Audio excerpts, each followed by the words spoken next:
10 tips paano alagaan ang mata. Ang ating mga mata ay may importanteng parte sa ating kalusugan. Lahat ng tao ay umaasa sa kanilang mata upang makakita at magkaroon ng pananaw sa ating kapaligiran.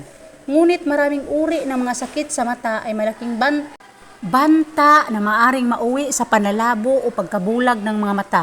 Kaya importante na malaman at malunasan ang mga sakit sa mata ng maaga upang maiwasan ang panlalabo at pagkawala ng paningin.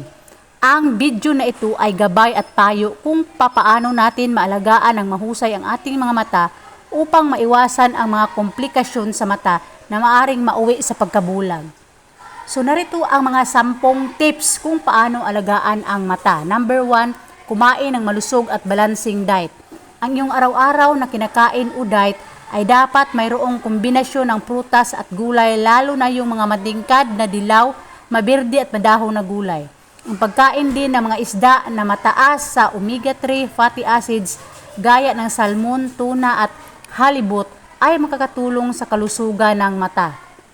Number 2, panatiliin ang malusog na timbang. Ang pagiging overweight o obese ay nagdaragdag ng panganib na magkaroon ng diabetes.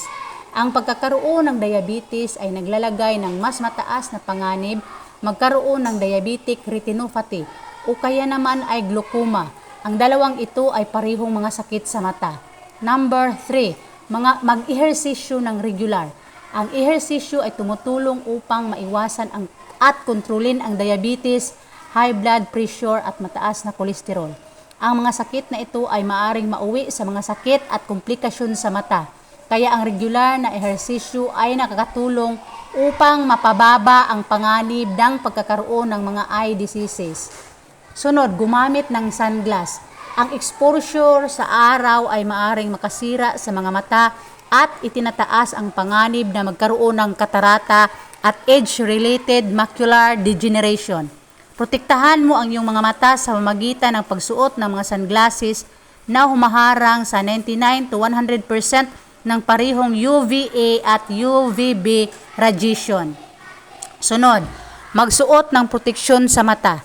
Upang maiwasan ang iba't ibang injury sa mata, kinakailangang magsuot ng proteksyon sa mata kung naglalaro ng ibang uri ng sports, nagtatrabaho sa mga factory at construction site o kahit mga simpleng bagay gaya ng pagkukumpuni o paggawa ng anumang proyekto sa inyong bahay. Sunod, iwasan ang paninigarilyo.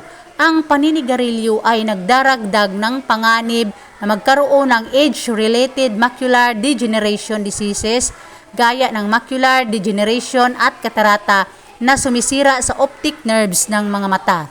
Sunod, ipahinga ang mga mata.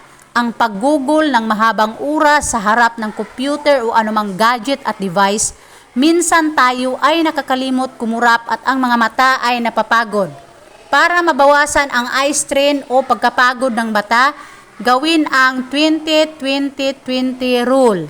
Ibig sabihin nito ay kada 20 minuto ay tumingin palayo ng may layong hindi bababa sa 20 feet sa loob ng 20 segundo. Sunod, alamin ang iyong family medical history. Ang ibang mga sakit sa mata ay namamana, kaya importante na malaman kung mayroon bang miyembro sa pamilya ang ma-history ng sakit sa mata. Sa ganitong paraan, iyong malalaman kung ikaw ba ay may mas mataas na tsansa at panganib na mag-develop ng anumang uri ng mga sakit sa mata.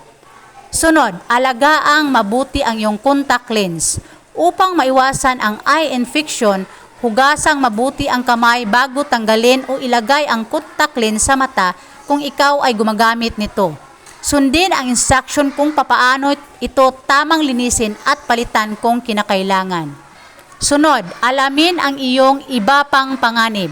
Sa iyong pagtanda, tumataas ang panganib ng pagkakaroon ng age-related eye diseases and conditions. Importanteng iyong malaman ang iyong mga pansariling panganib sa mga sakit sa mata upang ikaw ay magkaroon ng adjustment at pagbabago sa iyong behavior at lifestyle upang maagapan ito. So yun po ang mga iba't ibang tips kung paano alagaan ang mata. Thanks for watching.